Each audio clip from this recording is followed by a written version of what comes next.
आधी हकीकत आधा अफसाना। हैदराबाद के मछली वाले बाबा का इलाज दुनिया भर में मशहूर है। लाखों लोग ठीक होने का दावा भी करते हैं।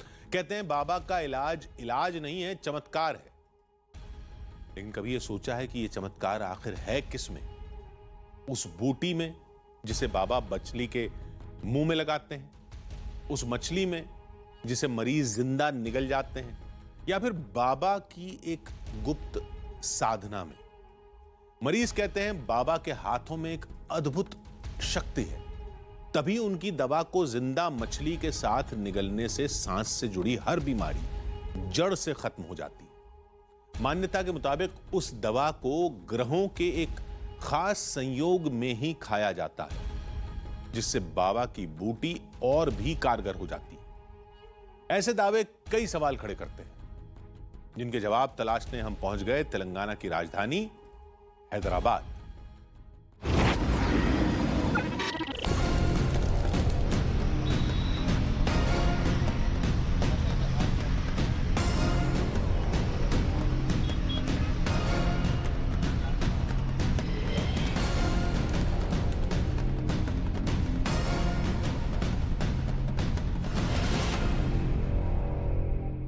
शहरों में लगातार बढ़ती आबादी और उसके साथ ही बढ़ता हुआ प्रदूषण, और यही जड़ है अस्थमा की एक ऐसी बीमारी का जिसका कोई भी परमानेंट सलूशन किसी के पास भी नहीं है। लेकिन यहाँ हैदराबाद में एक शख्स ये दावा करता है कि आप मछली के साथ छोटी सी दवाई को निगल जाइए और उसके बाद हमेशा के लिए अस्थमा से आपको छुटकारा मिल जाएगा। इस दावे में कितनी हकीकत है और जो लाखों लोग हर साल यहाँ पर ये दवाई लेने आते हैं उनको क्या वाकई फ़ायदा हुआ है, यही जानने के लिए हम इस वक्त मौजूद हैं हैदराबाद में। ये इलाज इतना ही कारगर है तो पूरे साल क्यों नहीं किया जाता? दवा खिलाने के लिए मछली का ही इस्तेमाल क्यों? मछली के मुंह पर लगने वाला पीला पेस्ट कैसे बनता है? अगर ये दवा है तो बाबा इसे मछली प्रसादम क्यों कहते हैं?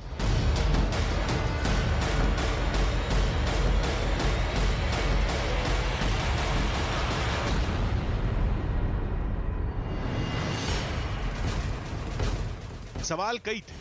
जवाब की तलाश में हमारी टीम हैदराबाद में बाबा के घर पहुंची, जो मछली वाली दवा से अस्थमा के इलाज का दावा करते हैं। नमस्कार हरिनाथ जी। नमस्कार। बथनी गौड़ परिवार पिछले 150 साल से लोगों का इलाज कर रहा है।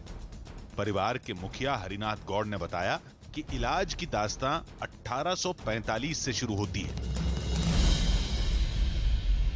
तो हरिनाथ जी, सबसे इम्पोर्टेंट बात जो हर आदमी मेरे ख्याल से जानना चाहता है वो ये है कि ये जो चला आ रहा है इतने वक्त से, ये चमत्कार है, आयुर्वेद विज्ञान है, कोई मेडिसिन है, क्या है ये आयुर्वेदिक विज्ञान है। ये 1845 में हमारे परदादा को ये दिया गया। उस टाइम वो जो हिमालय से ऋषि मुनि आए थे जी, उन्होंने आपके परदादा को ये दवा बताया कि कैसे फार्मूला बनाना। उनके पास ऐसा अपने तपोस से जो भी उनके पास प्राप्ति है, ऐसा प्राप्ति ऐसे बचनी परिवार वालों को देंगे। वो कुछ भी नहीं चाह रहे, जो गरीब लोगों को दे रहे।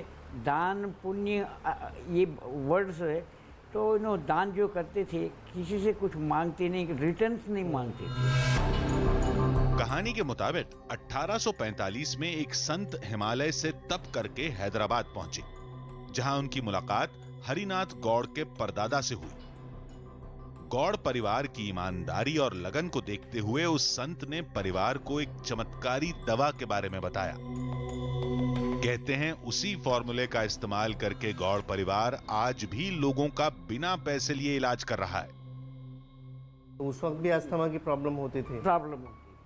तो उस टाइम पे ऐसे फार्मूला को उन्हें देने से ये लोग निस्वार्थ करते हैं, किसी से पैसा वगैरह ये नहीं करते। वो बताया था मुनि ने ये भी सोचा कि भाई इसको ये पैसा वगैरह लेंगे तो इसका असर निकल जाता बोल के बताते थे। अच्छा। तो जब से ये बताया गया। चलिए, तो ये बातचीत हम जारी रखेंगे क्योंकि आपके लाखों लोग वहाँ, मैं ग्राउंड पे होकर आया हूँ, वहाँ पर वेट कर रहे हैं, इंतज़ार कर रहे हैं, बहुत ज़्यादा देर यहाँ नहीं रुक सकते। एक ही दिन होता है और एक ही दिन ये सारा कुछ होता है, 24 घंटे का वक्त है। क्यों इन्हीं 24 घंटों में होता है, क्यों एक स्पेसिफिक मछली ही इस्तेमाल की जाती है, क्यों इस दवाई का फार्मूला किसी को नहीं पता है और किस तरह से ये फार्मूला बनता है, किस तरह से बनाते हैं, ये सारी बातें करेंगे।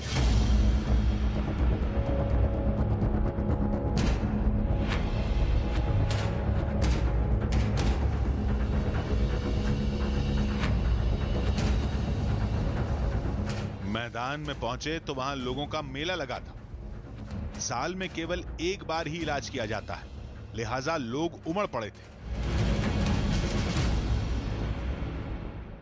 अच्छा, मुझे ये बताइए बाबा कि ये आज का ही दिन क्यों चुना जाता है, साल में एक दिन ही क्यों ये दवाई दी? ये जो रोहिणी कार्तिक होता है वो उससे उतना धूप रहता, गुरु ने बताया हमें मृगशिरा कार्तिक के टाइम पे ये करना तो अच्छा है बोल के, इसके वजह से यही दिन करते हैं। अच्छा, हाँ, कि सिर्फ आज ही के दिन ये दवाई दी जानी है, उसके अलावा नहीं दी उसके जानी? अलावा नहीं।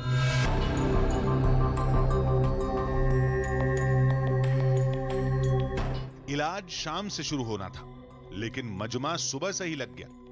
जिंदा मछली निगल कर बीमारी ठीक करने के लिए लोग अपनी बारी का इंतजार कर रहे थे। ज्यादातर मरीज दमे के शिकार होते हैं। दमा सांस से जुड़ी एक बीमारी होती है जिसमें श्वास नलिकाएं सिकुड़ जाती हैं या उनमें सूजन आ जाती है, जिसकी वजह से मरीज की सांस फूलने लगती है और उसका दम घुटने लगता है।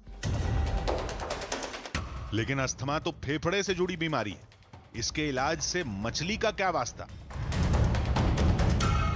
फिश का क्या कॉन्सेप्ट है सर? ये दुनिया के अंदर इकलौती दवाई है जिसको शायद इस तरह से मछली के मुंह में रख के और गले के अंदर उतार दिया जाता है। हाँ। मछली का क्या कॉन्सेप्ट है पूरा इसका? मछली का ये है, मछली के मुंह के अंदर जो बनाया गया हम लोग का ये है, वो सब उसके मुंह में लगाकर जो निगलाते हैं तो उसका ईसोफेगस जो बलगम वो ये होता है, वो डालने से ये ईसोफेगस फेरिंग्स में जमा हुआ है जो बलगम जो ये ऐसे ही होता है, जाला वगैरह रहता है, उस जाले को ये सब काट देता है, काट देगा, साफ कर दे के फिर अपने पेट में जाने के बाद एंजाइम्स रासायनिक से जो ये हो गए गुलकर एक प्रकृति सिद्ध ऑयल सा बनकर वो अपने ब्लड स्ट्रीम में चला जाता है।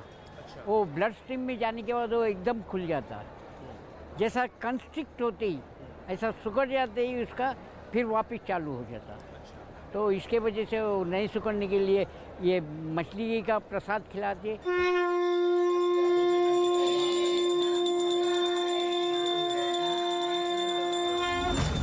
उधर बाबा के घर में अंतिम साधना शुरू हो चुकी थी।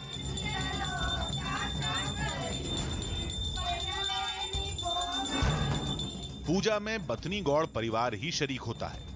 वहां क्या होता है किसी को नहीं पता, केवल आरती के समय दरवाजे और खिड़कियां खोल दिए जाते हैं। पूजा के बाद प्रसाद ग्रहण करने का वक्त हो गया था और मछली वाली दवा का पहला प्रसाद खुद बाबा लेते हैं। उसके बाद पूरे परिवार का नंबर आता है। अब हमारी टीम को इसी इलाज की पड़ताल करनी थी, लिहाजा दवा तो खानी ही पड़ेगी। प्रसाद के तौर पर ये जो है अभी फैमिली के लिए है, लेकिन मैं इसको लेके ये समझना चाह रहा हूँ कि मछली जब जाती है आपके अंदर तो कैसा महसूस होता है? It's very dangerous thing that I am doing, I don't know. ये चली जाएगी अंदर? जी पानी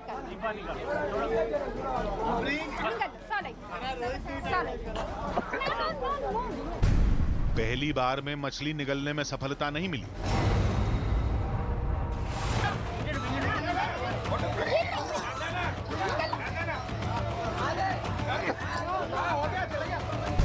दूसरी बार में मुश्किल से हो पाया।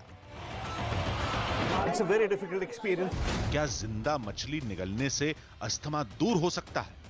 कोई मरीज ठीक भी होता है या केवल पब्लिसिटी की वजह से भीड़ जमा होती है? अगर ये इलाज कारगर है तो मेडिकल साइंस इसे खारिज क्यों करता है? आज हर सवाल का जवाब मिलने वाला था।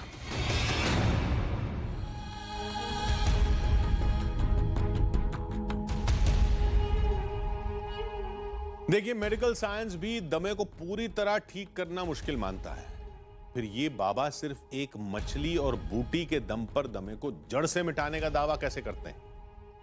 मरीजों की भीड़ प्रचार का नतीजा है या फिर दवा का असर उन्हें खींच लाता है? यह जानने के लिए हमने बाबा के इलाज के तरीके को गौर से देखा। एक जिंदा मछली निगलना आसान नहीं था, लेकिन लोग हर दर्द सहने के लिए तैयार थे। जब हमारी टीम दवा और मछली से जुड़े दावे की तह तक गई, तो चमत्कार की कहानी सुलझने के बजाय और ज्यादा उलझती चली गई।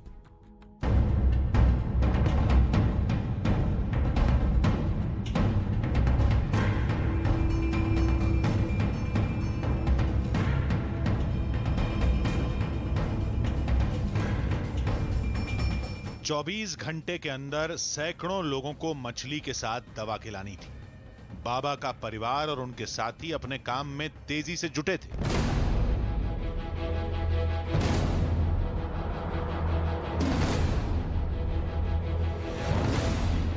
कोई डर रहा था, किसी को घबराहट हो रही थी, जिंदा मछली निगलने में सांस अटक रही थी, लेकिन भरोसा था कि एक बार दवा अंदर गई तो जिंदगी भर के लिए आराम हो जाएगा। लिहाजा हर मुसीबत को झेलते हुए लोग मछली मुंह में लिए जा रहे थे। यह सब बहुत अजीब लग रहा था, लेकिन पड़ताल को अंजाम तक पहुंचाना था। लिहाजा हमारी टीम डटी रही। कुछ मरीज पहली बार आए थे, कुछ दूसरी और तीसरी बार। कोई अपने अनुभव से आया था तो कोई दूसरों से सुनकर पहुंचा था। देखिए, अब जो चारों तरफ आपको दिखाई दे रहा है वो सिर्फ अटर केओस है। हर तरफ भीड़ है, लोग हैं, और इसी भीड़ में छाया है जो गुड़गांव से आई है। छाया, ये बताइए, आपको किसने बताया था इसके बारे में? ये हमारे फैमिली में जो हमारे ताऊ जी हैं उन्होंने बताया था। हाँ। ताऊ जी कब दवाई लेकर गए थे आपसे? 1985। अच्छा। 85 शायद। तो उनको अस्थमा की प्रॉब्लम थी? हाँ जी, हाँ जी। तो वो क्योर हो गई थी, ठीक हो गई थी? हाँ जी, अभी वो बिल्कुल ठीक है। नॉर्मली जो होता है एलर्जिक हो जाता है ना कभी कभी, वैसा ही है, वरना खेतों में काम करना एक्सेट्रा एक्सेट्रा। तो आप दूसरी बार दवाई खा रही हैं, तो आपको फायदा हुआ था पहली बार में? हाँ, फायदा हुआ है। क्या? पहले तो चल भी नहीं पाते थे, अब दवाई खाए ना, जब से थोड़ा चल फिर भी पाते हैं। पहले तो चल भी नहीं पाते थे। अच्छा। जो लोग कभी मछली को हाथ तक नहीं लगाते, वो तक इस दवाई को निगल जाते हैं, सिर्फ इस विश्वास के साथ कि मछली अपने मुंह में दवाई लेके अंदर जाएगी और उनकी बीमारी को जड़ से ख़त्म कर देगी। ये साइंस है या ये सिर्फ एक प्लेसिबो इफेक्ट है? सिर्फ लोगों को साइकोलॉजिकली ऐसा लगता है कि वो ठीक हो रहे हैं, ये मैं नहीं कह सकता। लोगों से बात करते जा रहे हैं, हम लगातार लोगों से पूछ रहे हैं। ऐसे बहुत से लोग हैं जो कई बार यहाँ पर आए हैं और बार बार आ रहे हैं और उनको फ़ायदा हो रहा है। तो ये सारा जन सैलाब जो यहाँ पर मौजूद है, ये इसीलिए आया है क्योंकि उनको उम्मीद है कि उनको अस्थमा से छुटकारा मिलेगा। मछली और पीले रंग का ये पेस्ट, ये दोनों चीजें लोगों में उम्मीद जगाती हैं। पेस्ट में क्या मिला है कोई नहीं जानता, बाबा भी किसी को नहीं बताते। फिर बाबा की बूटी का राज कोर्ट को कैसे मालूम चला? क्या बाबा ने बताया तो क्यों? अगर बाबा की बूटी कारगर है तो चिकित्सा विज्ञान इसे क्यों नहीं मानता? आधी हकीकत आधा फसाना।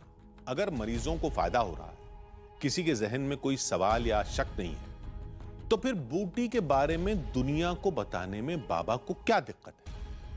इस सवाल को लेकर कुछ लोग कोर्ट चले गए। वहां कुछ ऐसी बातें सामने आई जिनके बारे में आज भी कम लोग जानते हैं, लेकिन एक बात समझ से परे थी। जब बाबा उस पीली पेस्ट को दवा बताते हैं तो प्रचार मछली प्रसादम के नाम से क्यों किया जाता है? अब इसी सवाल के जवाब में मछली वाले बाबा का सबसे बड़ा सच छुपा था। यह सही है कि मछली वाली दवा खाने के बाद मरीज ठीक होने का दावा करते हैं। यह भी सही है कि बाबा दवा की रेसिपी किसी को नहीं बताते। लेकिन क्यों? अगर बाबा की दवा से अस्थमा ठीक होता है तो इसकी जानकारी सबको होनी चाहिए। कुछ ऐसे सवालों को लेकर 2005 में यह मामला पहली बार कोर्ट में पहुंचा। If anyone says it will cure some disease, यदि कोई कहता है कि इससे ये ठीक हो जाएगा, तो ये कानून के मुताबिक गलत है। कानून के मुताबिक कोई ये नहीं कह सकता कि इससे ये बीमारी पूरी तरह से ठीक हो जाएगी। no one can advertise that this medicine will completely cures this disease like that. और सरकार इससे प्रोत्साहित कर रही थी, तो पहले हमने सरकार से सवाल पूछा कि क्या आपने इसकी जांच की है। First we question the government. Have you analyzed this medicine or have you tested it? Any test reports were there? Was there any medicine in this? क्या जांच रिपोर्ट या इसके बारे में कोई जानकारी है? कभी तो लोग मछली में दवा देते हैं और शाकाहारी लोगों को गुड़ में देते हैं, तो ये कैसे काम करता है? क्या कुछ भी वैज्ञानिक जानकारी है? तो सरकार के पास कोई जवाब नहीं था। So how these two types are there and how it will work? So is there any scientific report are there? We asked the government. So government they have no answer. सवाल खड़े करने वालों के निशाने पर बाबा के साथ सरकार भी थी। फिर कोर्ट ने बाबा की बूटी का टेस्ट करने का आदेश दिया। सैंपल हैदराबाद और कोलकाता लैब भेजे गए, जहां से चौंकाने वाली रिपोर्ट सामने आई। इसके बाद कमीशन ने अपना काम किया और इस पेस्ट को जांच के लिए भेजा और जांच में पता चला कि इस फिश मेडिसिन में दमा को ठीक करने का कोई तत्व नहीं है। अदालत में दवा को प्रसाद क्यों कहा, आयुर्वेद में जिक्र क्यों नहीं है, मेडिकल साइंस इसे खारिज क्यों करता है, इन सारे सवालों का जवाब हासिल करने के लिए हमारी टीम फिर बाबा के पास पहुंची। हम लोग कुछ पैसा कमाएंगे तो फिर ये करेंगे ना हम लोग, ऐसा क्यों ये करेंगे। कोई झूठ क्यों बोलता है फायदा उठाने के लिए, लेकिन बाबा और उनका परिवार इस मछली वाले इलाज के एवज में किसी से कुछ नहीं लेता। बथनी गौड़ परिवार पिछले 150 साल से लोगों का इलाज कर रहा है। भीड़ साल दर साल बढ़ती जा रही है।